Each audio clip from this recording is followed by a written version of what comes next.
Acompáñeme con su Biblia al libro de Colosenses, que es el libro que venimos estudiando ya hace, creo que esta es la quinta enseñanza. Y esta vez vamos a Colosenses capítulo 3 y vamos a estar leyendo desde el verso 18 en adelante. Colosenses capítulo 3, verso 18 dice: Casadas, estad sujetas a vuestros maridos como conviene en el Señor. Maridos, amad a vuestras mujeres y no seáis ásperos con ellas. Hijos, obedeced a vuestros padres en todo, porque esto agrada al Señor. Padres, no exasperéis a vuestros hijos para que no se desalienten. Siervos, obedeced en todo a vuestros amos terrenales, no sirviendo al ojo como los que quieren agradar a los hombres, sino con corazón sincero, temiendo a Dios. Y todo lo que hagáis, hacedlo de corazón como para el Señor y no como para los hombres, sabiendo que del Señor recibiréis la recompensa de la herencia, porque a Cristo el Señor servís. Mas el que hace injusticia recibirá la injusticia que hiciere, porque no hay acepción de personas. Colosenses 4:1 dice: Amos, haced lo que es justo y recto con vuestros siervos, sabiendo que también vosotros tenéis un amo en los cielos. Perseverad en la oración, velando en ella con acción de gracias, orando también al mismo tiempo por nosotros, para que el Señor nos abra puerta para la palabra, a fin de dar a conocer el misterio de Cristo, por el cual también estoy preso, para que lo manifieste como debo hablar. Andad sabiamente para con los de afuera, redimiendo el tiempo. Sea vuestra palabra siempre con gracia, sazonada con sal, para que sepáis cómo debéis responder a cada uno. Oremos. Padre, te damos gracias porque hoy nos exponemos a tu palabra. Hoy, Señor, de corazón pedimos, háblanos a través de ella y permite, Señor, que todo lo que vamos a escuchar hoy sea puesto en práctica en nuestras vidas. Te lo pedimos en tu nombre, Señor. Amén y amén. Hoy vamos a estar tratando el tema el cristiano y las relaciones. Continuamos con nuestro estudio de la carta a los Colosenses y de alguna manera quisiera hacer un resumen como práctico de lo visto hasta ahora. La primera enseñanza que vimos nos habló acerca de la oración, aunque era la oración que Pedro hacía por la iglesia de los Colosenses. De alguna manera todos sabemos que la vida cristiana sin oración pues es algo como extraño. La oración es parte esencial de todo creyente. También luego ya desde el verso 15 del mismo capítulo 1 y fueron las últimas 3 enseñanzas, vimos acerca de la teología y la doctrina. De hecho, ustedes saben que todo creyente necesita de alguna manera un fundamento en el conocimiento de Dios. Así como Pablo dijo, yo sé en quién he creído, todo creyente, todo cristiano necesita saber en quién ha creído y de alguna manera la doctrina, la sana doctrina naturalmente, y la teología nos ayuda a conocer a ese Dios en el cual hemos puesto toda nuestra confianza. Pero también encontramos a partir de la charla anterior lo que es la vida práctica del creyente. Recordemos que el creyente no es solo oración, el creyente no es solo conocimiento teológico, sino que el creyente también tiene que mostrar su fe a través de una vida de testimonio. De hecho, ustedes recuerdan que el pastor John hace 8 días nos enseñaba acerca de cómo es una vida resucitada, es decir, una vida que realmente es cristiana. Y él nos hablaba de 3 puntos. Una vida cristiana pone sus ojos en las cosas de arriba, una vida cristiana mortifica el pecado, pero una vida cristiana se reviste de piedad. Y en todos esos versos veíamos cómo es la vida cristiana individual de cada creyente. En los versos que leímos al inicio, Pablo continúa hablando acerca de la vida práctica del creyente, pero esta vez en el área de las relaciones. Y ese va a ser el tema de hoy para nosotros. Hoy vamos a ver cómo todas las relaciones que el creyente tiene con su familia, con la parte laboral, con la parte eclesial, incluso también con los de afuera, todas las relaciones han sido transformadas por el Evangelio que hemos escuchado y en el cual hemos creído. Ahora, las relaciones del creyente no se llevan a cabo como el sistema del mundo nos dice o como el creyente quiere, sino como Dios dice. Y los versos leídos, allí encontramos la voluntad de Dios para las relaciones del creyente. Encontramos la voluntad de Dios para las relaciones familiares, encontramos la voluntad de Dios para las relaciones laborales, encontramos la voluntad de Dios para las relaciones entre los miembros de la iglesia y los pastores, esto con respecto a la oración, pero también la voluntad de Dios en cuanto a las relaciones con los incrédulos. Así de que iniciemos, acompáñenme nuevamente a Colosenses y vamos a leer desde el verso 18 del capítulo 3 al verso 21. Colosenses 3:18 dice: Casadas, estad sujetas a vuestros maridos, como conviene en el Señor. Maridos, amad a vuestras mujeres y no seáis ásperos con ellas.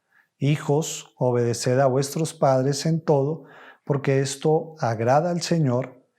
Padres, no exasperéis a vuestros hijos para que no se desalienten.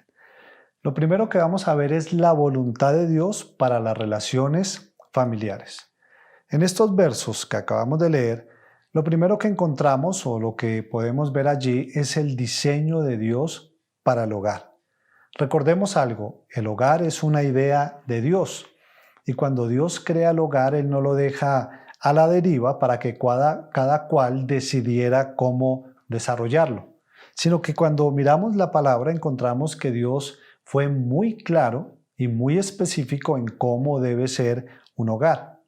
Y en estos versos encontramos que un hogar se compone de un hombre, una mujer y de unos hijos. Usted notó las palabras casadas, nos habla de mujeres. Luego dice maridos, nos habla de un hombre o de hombres. Y luego hijos, el cual pues naturalmente nos habla de ellos. Allí vemos cómo ese es el diseño creado por el Señor para el hogar. O un hombre, una mujer, unos hijos. Cualquier otro diseño que sea diferente al establecido por Dios no va con el diseño original, por lo tanto, no es el diseño de Dios. Usted recordará que hace algunos años una reina dijo hombre con hombre, mujer con mujer y los dos del mismo modo contrario o algo así. Pero eso lo dijo la reina, eso no lo dijo Dios. Entonces, dentro del diseño de Dios para el hogar hay un hombre, hay una mujer y hay unos hijos. Pero también note otra cosa. Dentro de ese diseño de Dios, ese hombre y esa mujer están casados. Usted recuerda el verso 18 que comienza casadas, estén sujetas a sus maridos. Verso 19, maridos, amad a vuestras mujeres. Entonces, dentro del diseño de Dios para el hogar, hay un esposo y hay una esposa. No hay dos compañeros conviviendo y experimentando a ver si funciona para seguir adelante. Por lo tanto, si hay un esposo y una esposa, hay votos matrimoniales. Ahora, esto es de mucha importancia porque los votos matrimoniales nos ayudan a perseverar en el matrimonio porque hay un compromiso aún a pesar de las circunstancias. Cuando no hay compromisos mutuos de por medio, siempre será muy difícil exigir algo. Piense usted en un negocio. Si usted hace un negocio con una persona, pero no hay un compromiso de cuándo le van a entregar el producto y de cómo se lo van a entregar, usted no podría exigir nada porque no hay compromisos. Lo mismo sucede con una relación. Es importante, es necesario y es guiado por Dios que toda relación tenga votos, compromisos matrimoniales, porque, como lo dije al inicio, nos van a ayudar a perseverar aún en medio de esas circunstancias difíciles que se presentan dentro de esa relación. Ahora, también vemos que Dios dejó mandatos relacionales específicos para cada miembro del hogar. No encontramos que Dios haya dado vía libre para que cada cual dentro del hogar se comporte como quiere o se comporte como le parece o como sienta. No fue que Dios creó el hogar y les dijo, bueno, ahí les dejo el hogar, un hombre, una mujer, hijos, y mire qué hacen. No, Él dejó muy claro cómo cada uno de nosotros debemos de relacionarnos dentro de ese hogar. Ahora, antes de comenzar, también quiero recordarles que estos mandatos, los cuales Dios nos ha dejado, son contrarios a nuestra naturaleza por causa del pecado, por causa de ese remanente de pecado que hay todavía en nuestra vida.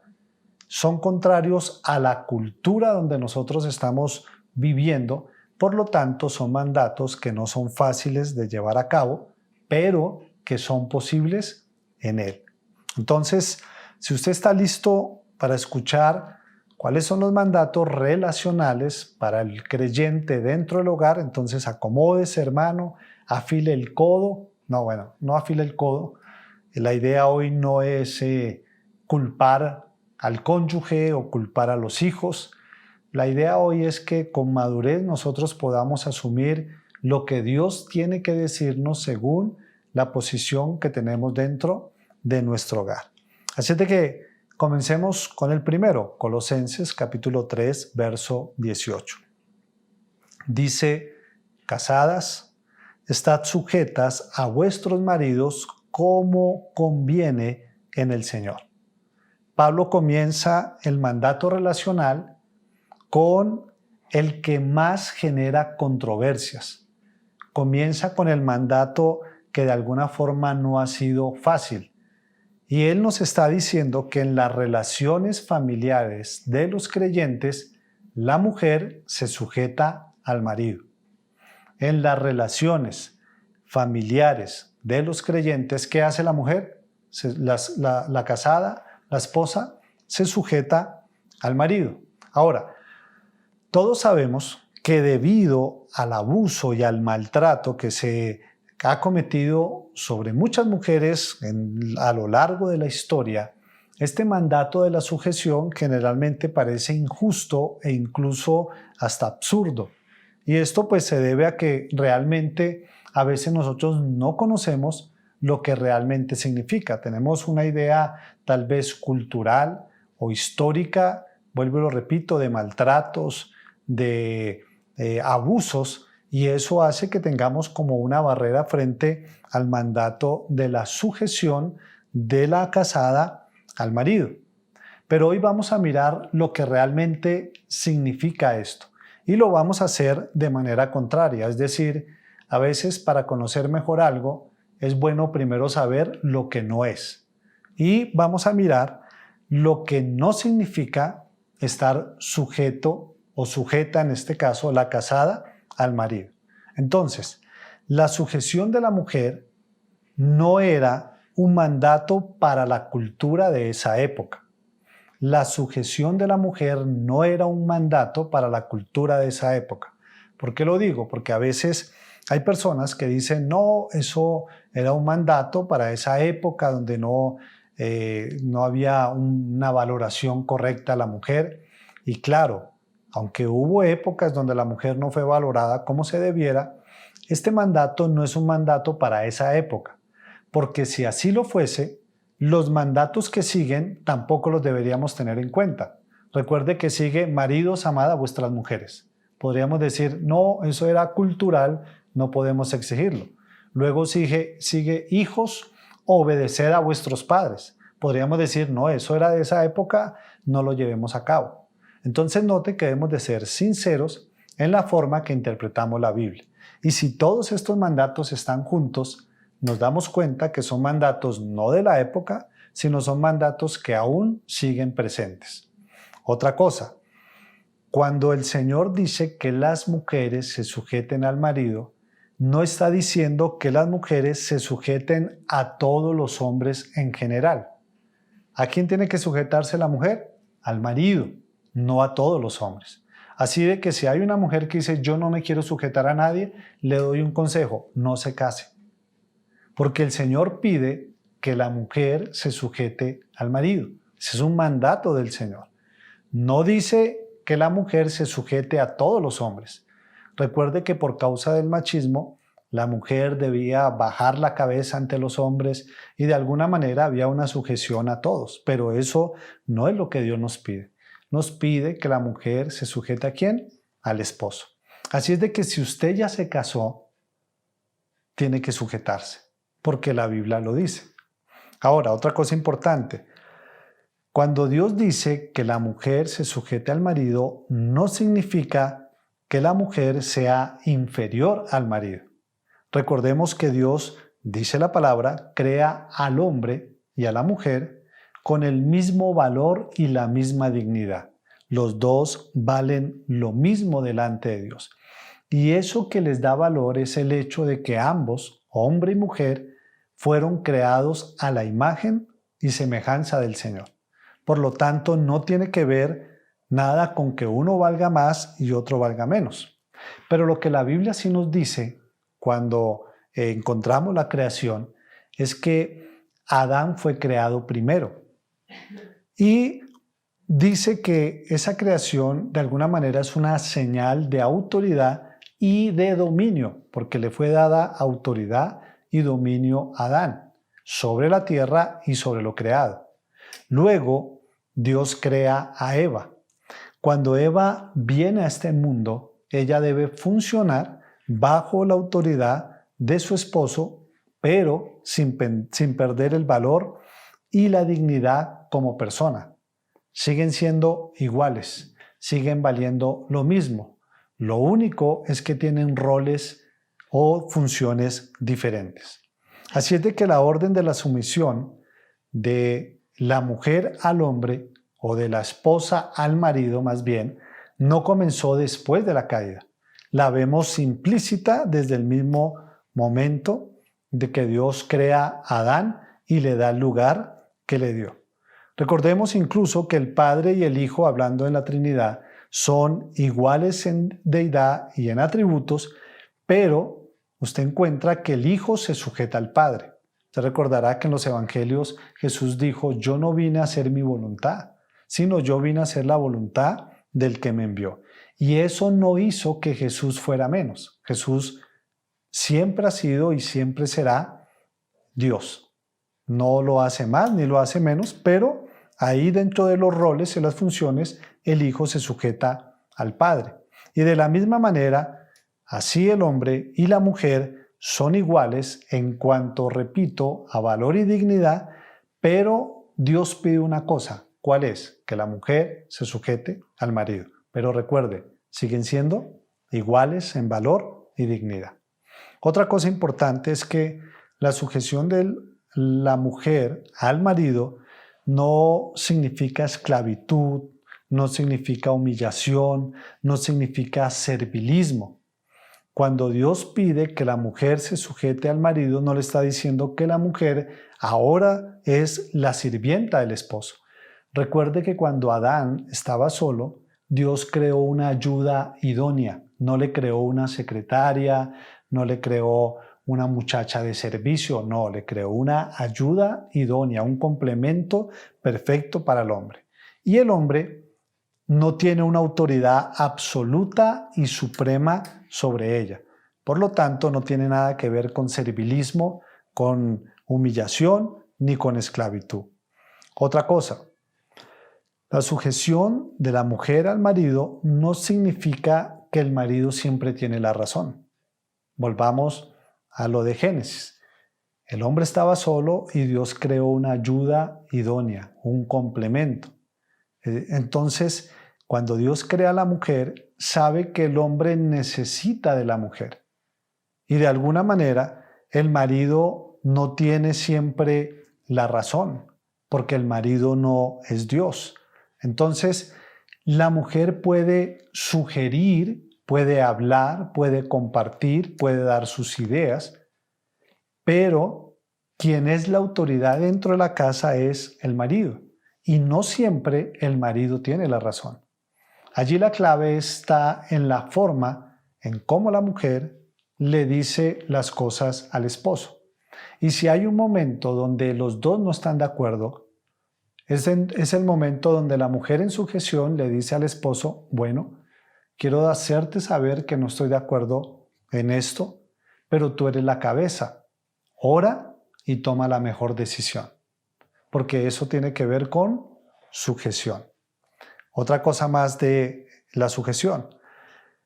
La sujeción de la esposa al esposo no le da licencia al marido para abusar de ella. No significa que el marido pueda hacer lo que quiera con la mujer. Recuerde, los dos tienen el mismo valor y la misma dignidad.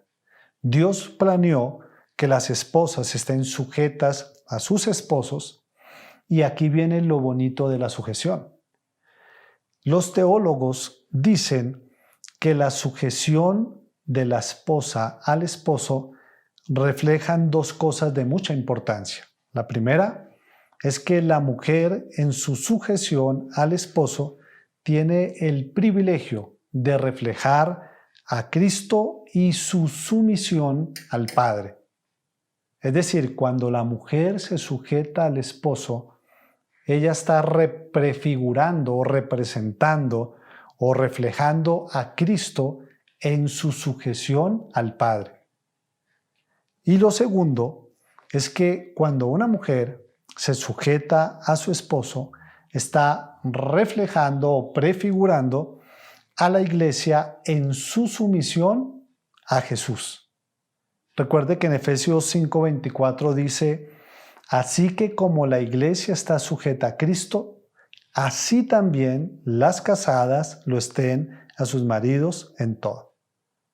Entonces, note cómo la sujeción de la mujer está mostrando, prefigurando, reflejando a Cristo sujetándose al Padre, pero también a la iglesia sujetándose a Jesús. ¿No le parece hermoso? Bueno, a mí sí me parece hermoso. Entonces concluyamos este primer punto. ¿Qué debe hacer la mujer cristiana casada? Sujetarse al marido. ¿Qué es eso? Es reconocer que él es la cabeza. Es importante que la mujer le dé su lugar. Dentro de la sujeción, sosténgalo en oración.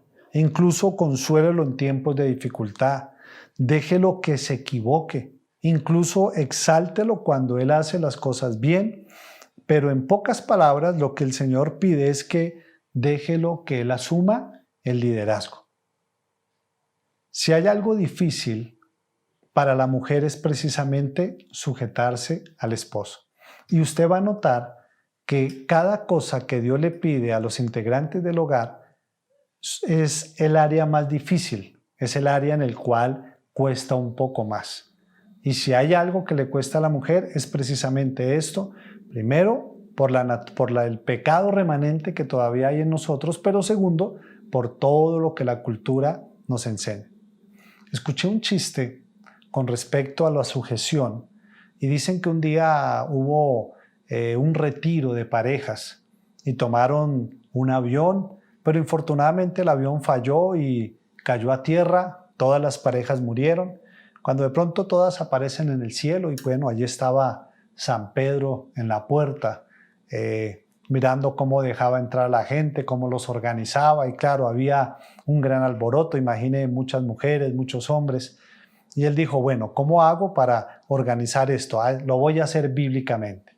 Y entonces dijo, bueno, para ingresar, todos los hombres que tomaron la autoridad en su casa y su mujer se sujetó, háganse a la derecha. Y todos los hombres donde su mujer no se sujetó, sino su mujer los mandaba, háganse a la izquierda. Y de pronto, para sorpresa de Pedro, se da cuenta que todos los hombres están a la izquierda, pero uno solo está a la derecha. Y entonces él lo mira y lo felicita y le dice, bueno, tú fuiste de los hombres que tomaste tu lugar y tu mujer se sujetó a ti y por eso estás a la derecha. Dijo, no, fue que mi mujer me dijo que me hiciera aquí. Entonces ya ustedes me entenderán. Miremos al segundo integrante del matrimonio. Colosenses capítulo 3, verso 19 dice: Maridos, amad a vuestras mujeres y no seáis ásperos con ellas. Entonces, en las relaciones familiares de los creyentes, las casadas, ¿qué hacen? Se sujetan al marido. Pero también en las relaciones familiares de los creyentes, los esposos, ¿qué hacen? Aman a sus mujeres. El deber más importante que tiene un esposo es amar a su esposa. Y de alguna manera, los demás deberes del esposo hacia la esposa, pues fluyen precisamente del amor. Todos sabemos que sin amor es bien difícil poder cumplir las labores del esposo para con la esposa. O como dijo alguien, la ternura, el honor, la amabilidad, el cuidado del esposo hacia la esposa son los rayos del sol del amor, es decir, fluyen de este. Ahora, el mandato de Dios para el hombre creyente casado es ame a la esposa. Pero no lo deja a la deriva, no le dice ame a la esposa como quiera, no.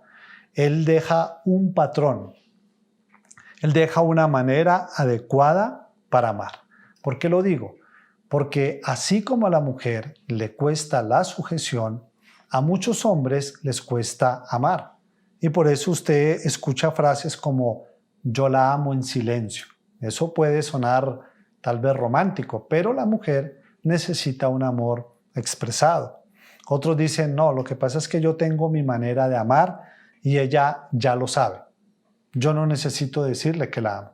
Pero ese no es el patrón de Dios. Miremos cuál es el patrón que Dios nos deja a los hombres casados, creyentes, de la forma como debemos nosotros amar a nuestra esposa. Para eso acompáñenme al libro de Efesios capítulo 5, verso 25. Dice allí, maridos, amad a vuestras mujeres, así como Cristo amó a la iglesia y se entregó a sí mismo por ella, para santificarla, habiéndola purificado en el lavamiento del agua por la palabra, a fin de presentársela a sí mismo una iglesia gloriosa, que no tuviese mancha ni arruga ni cosa semejante, sino que fuese santa y sin mancha. El esposo creyente debe amar a su esposa como Cristo amó a la iglesia. Ese es el patrón. El esposo creyente debe amar a su esposa como Cristo amó a la iglesia. ¿Cómo amó Cristo a su iglesia? Bueno, de varias formas. Primero, de una manera auténtica. Acabamos de leer que Cristo amó a la iglesia y ¿qué hizo? Se entregó a sí mismo por ella.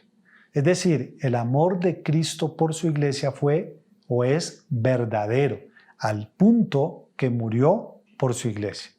De igual manera, el esposo debe de amar a su esposa en verdad, no solo de labios para afuera, debe hacerlo con hechos, debe hacerlo en verdad, tiene que hacerlo con palabras, con acciones que lo demuestren. Porque algunos dicen, no, yo amo a mi esposa, pero sus acciones, sus palabras, sus comportamientos demuestran otra cosa. A veces uno encuentra hombres que dicen amar a su esposa, pero le dan un trato terrible.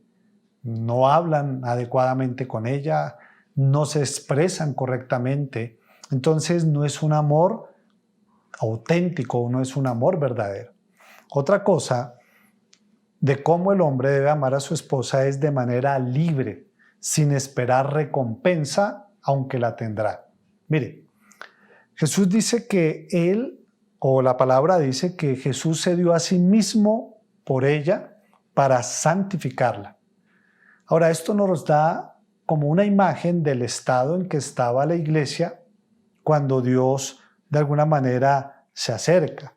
La iglesia no era bella, la iglesia no era perfecta, la iglesia no merecía amor, pero la Biblia nos dice que aún así la amó.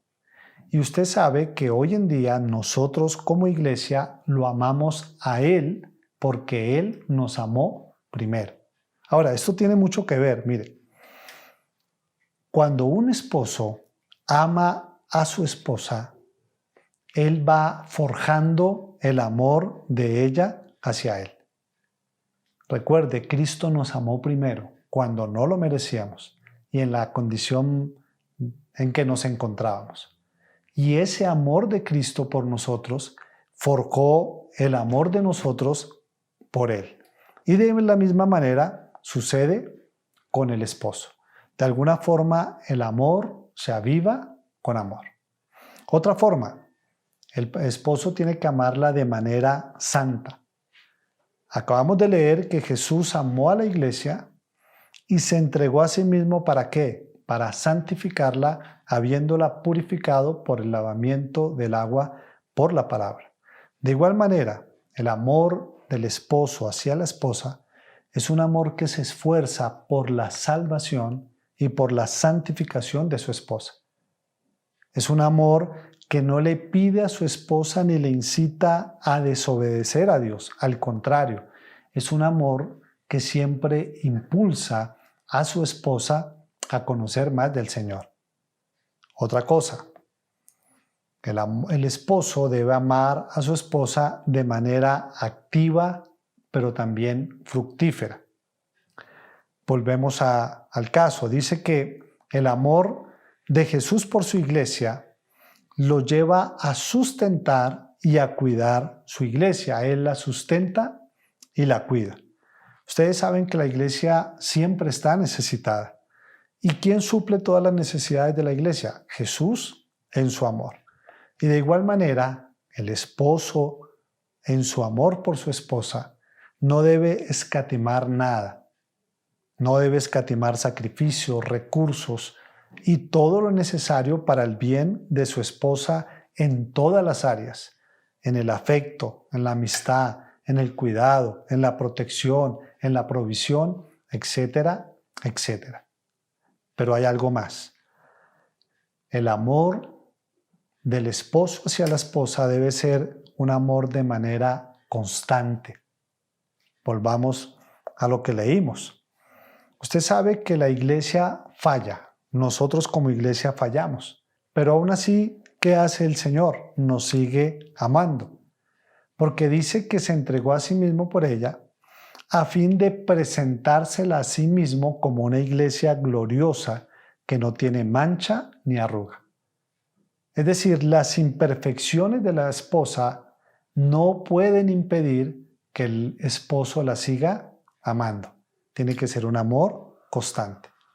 Y por último, tiene que ser un amor tierno, recordando siempre que la mujer, como dice la Escritura, es un vaso frágil y por lo tanto hay que tratarlas con ternura.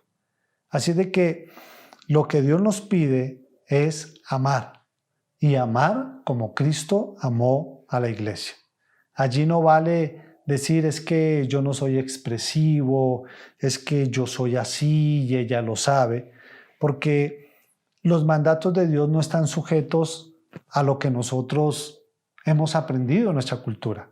Recuerde que la Biblia dice que Él nos hace nuevas criaturas y nos da la capacidad de hacer lo que Él nos pide. Entonces concluyamos esta segunda parte. El esposo creyente, ¿qué hace? Ama a su esposa. ¿Cómo la ama? ¿Como Él quiere? No, como Cristo amó a la iglesia. ¡Qué gran desafío! Avancemos. Colosenses 3:20. Viene otro integrante de la familia. Ya hablamos del esposo, hablamos de la esposa, ahora vamos a hablar de los hijos. Dice, hijos, obedeced a vuestros padres en todo, porque esto agrada al Señor. Entonces, en las relaciones familiares de los creyentes, ¿qué hacen los hijos? Los hijos obedecen a sus padres. El deber de todo hijo creyente, no importa cuántos años tenga, es obedecer a sus padres en todo. Ahora, hay una excepción, solo en aquello que va en contra de la voluntad del Señor. Pero si hay padres creyentes, entonces el hijo no va a tener problemas con que sus papás le pidan que hagan cosas que van en contra de lo que Dios nos ha pedido hacer. Ahora, de una manera práctica, los hijos deben de obedecer a sus padres con ciertas características, como cuáles. 1. La obediencia debe ser puntual, es decir, la orden dada por los padres se debe cumplir inmediatamente y de manera completa, no de manera parcial. Mire, es una vergüenza para un hijo creyente que su padre tenga que repetir una orden. A veces uno ve a padres creyentes hablándole a hijos creyentes y pidiéndoles hacer algo y ellos dicen, ya ahorita, ya voy, espere. Mire, esa no puede ser la respuesta de un hijo creyente a la petición de sus padres. El Señor dice que el hijo creyente obedece a sus padres en todo. También esa obediencia debe ser alegre. Una obediencia practicada a regañadientes no tiene una actitud correcta. No es obedecer de mala gana, no, es obedecer de manera alegre. Cuando un hijo creyente obedece con mala disposición, está mostrando rebelión en principio y hay que cuidar eso. También debemos entender que dentro de la obediencia hay una parte de negarse a sí mismo, porque cuando nos piden hacer algo, debemos de dejar a un lado el deseo de hacer nuestra propia voluntad. ¿Por qué generalmente el hijo busca no obedecer? Porque quiere hacer lo que él quiere. Por eso hay una parte donde nos negamos a nosotros mismos como hijos para poder hacer la voluntad de nuestros padres. Y por último, la obediencia de los hijos creyentes hacia los padres se debe llevar a cabo incluso cuando el padre no está presente. Leía el caso de un joven el cual los padres creyentes le enseñaron la forma de comportarse incluso fuera de casa, pero él salió con unos amigos y ellos lo presionaban a hacer cosas que eran incorrectas y le decían, hágalo, que su papá no lo está mirando. Y él le respondió, aunque mis papás no están presentes, Dios y mi conciencia sí están presentes. Y no permitió que la presión de los amigos lo llevaran a desobedecer a sus padres porque ellos no estaban presentes. Entonces concluyamos esta parte. Los hijos creyentes, ¿qué deben hacer? Obedecer a sus padres en todo. Pregunto, ¿es fácil? No, no es fácil. Pero vuelvo y repito, es posible. Si usted nota, los mandatos que hasta ahora hemos visto nos recuerdan que necesitamos al Señor para poderlos llevar a cabo. Todos estos mandatos nos recuerdan que debemos incluso orar y pedirle a Dios que nos ayude y rendir nuestra voluntad a Él para poder cumplir cada uno de ellos. Colosenses 3:21. Padres, no exasperéis a vuestros hijos para que no se desalienten. Entonces, en las relaciones familiares de los creyentes, las mujeres que hacen se sujetan al marido. Los esposos que hacen aman a sus esposas. Los hijos que hacen obedecen a sus padres. Ahora, ¿qué hacen los padres? No exasperan a sus hijos. Mire, el hecho que nosotros seamos padres y que debamos educar a nuestros hijos no nos autoriza para exasperarlos, es decir, para irritarlos, o como dice Efesios 6:4, para provocarlos a ira. Ahora, aclaremos algo. Esto no significa que los padres no deben hacer nada para que sus hijos no se molesten, no. Porque hay personas que dicen, no, yo no le digo nada a mi hijo porque se pone bravo. No, tenemos que corregirlos aún aunque se pongan bravos. Pero estamos hablando de esos comportamientos que a veces nosotros como padres podemos tener que no son buenos dentro de la educación y la formación de nuestros hijos. Miremos rápidamente las formas como un padre puede exasperar, irritar o provocar a ira a sus hijos. Número 1. Un padre irrita a sus hijos o los exaspera cuando se dirige a ellos de modo ofensivo, y eso no lo debe hacer un padre creyente.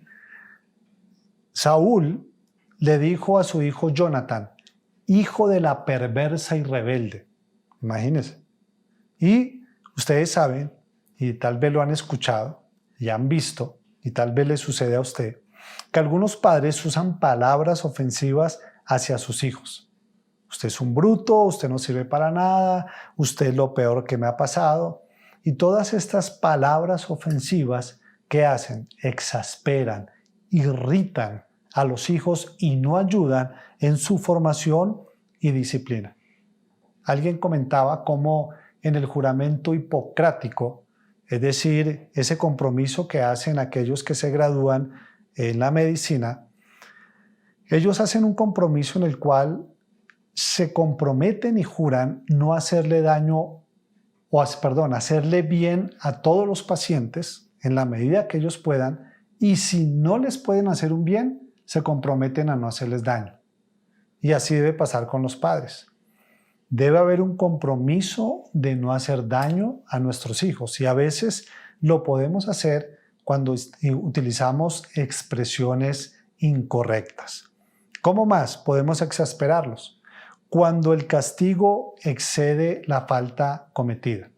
Volviendo al caso de Saúl, por allá en 1 Samuel 20, dice que Saúl tomó una lanza y la lanzó contra su hijo para herirlo.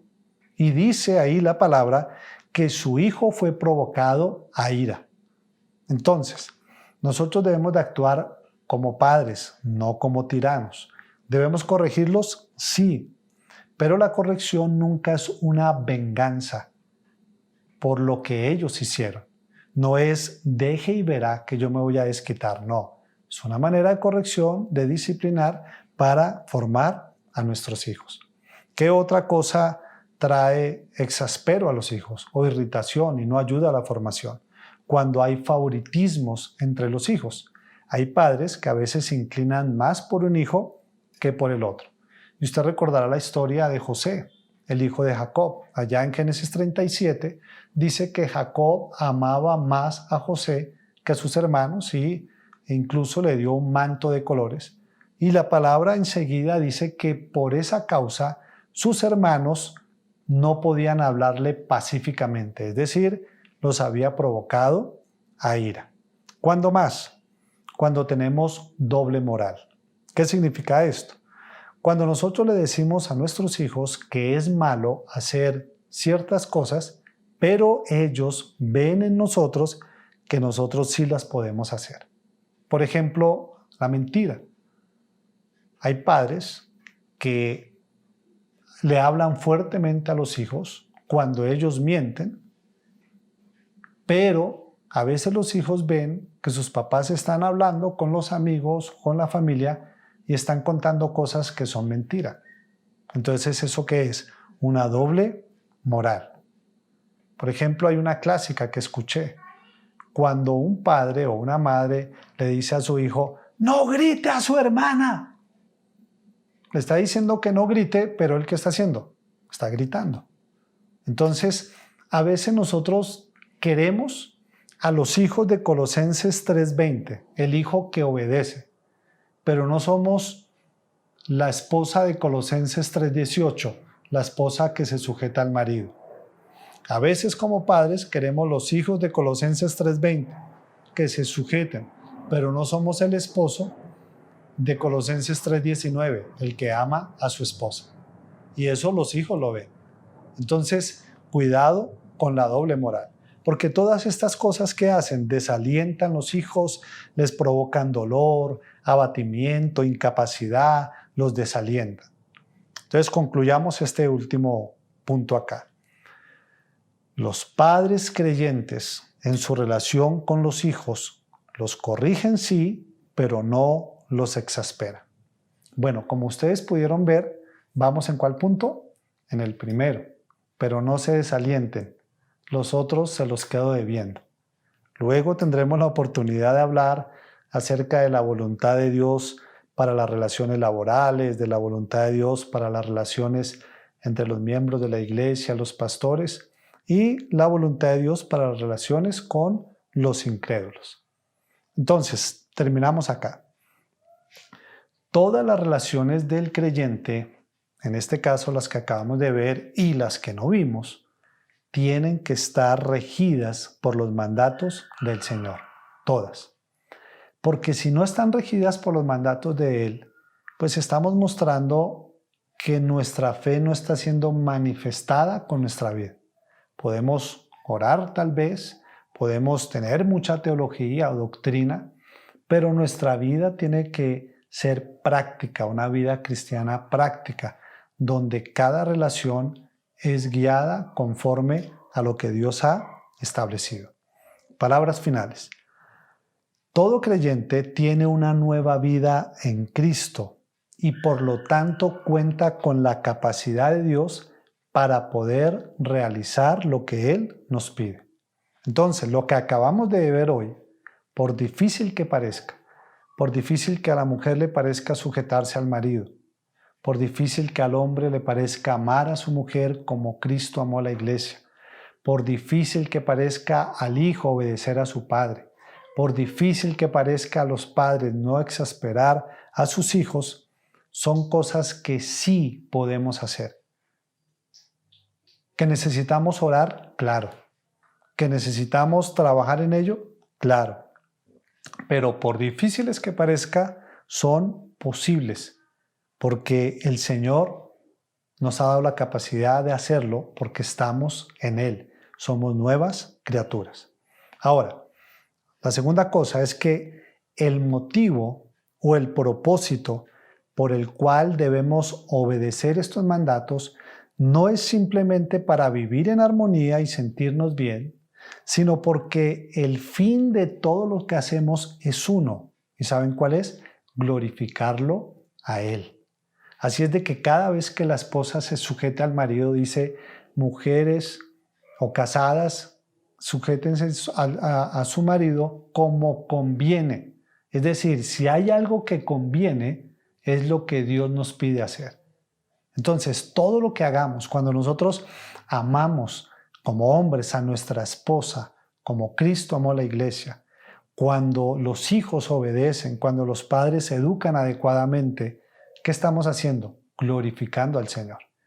Que ese sea nuestro propósito máximo y que esa sea la razón principal por la cual obedecemos y ponemos en práctica estos mandatos. Y tercero, porque Jesús ya nos dio ejemplo de todas estas cosas. Recuerde que Él nos da ejemplo para que nosotros lo imitemos. ¿Por qué digo esto? Porque Jesús, aunque era igual a Dios, ¿qué hizo? Se sujetó al Padre. Y aunque la mujer es igual al marido, ¿qué hace? Se sujeta al marido. Jesús, como novio de la iglesia, la amó tanto que se sacrificó por ella. La amó con un amor completo. De igual manera, el hombre, con ese ejemplo que Jesús ha dado, debe amar a su esposa de la misma manera. Jesús, como hijo, obedeció a su Padre Celestial. Se sujetó a Él, pero también se sujetó a los padres terrenales. Y nosotros estamos llamados a ser como Él. Por eso de ahí la importancia de estar en Cristo para tener la capacidad de hacer lo que Él nos pide y tener un hogar como Él lo diseñó. Oremos.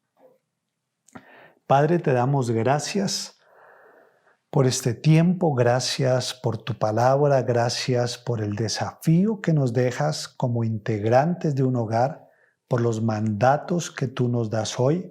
Hoy reconocemos que cada uno de estos mandatos es imposible si no estamos en Cristo. Es por eso, Señor, que hoy acudimos a ti para que tú nos ayudes. Ayúdanos para que la mujer se sujete a su esposo, para que el marido ame a su esposa, para que el hijo pueda obedecer a sus padres y para que los padres no exasperen a sus hijos. Son cosas, Señor, que no podemos hacer sin tu ayuda. Es por eso que clamamos a ti, al único que nos puede ayudar, y pedimos, Señor, fortalécenos, ayúdanos, para que podamos glorificarte a través de un hogar conforme a lo que tú has diseñado. Te lo pedimos, Padre, en el nombre de Jesús. Amén y amén.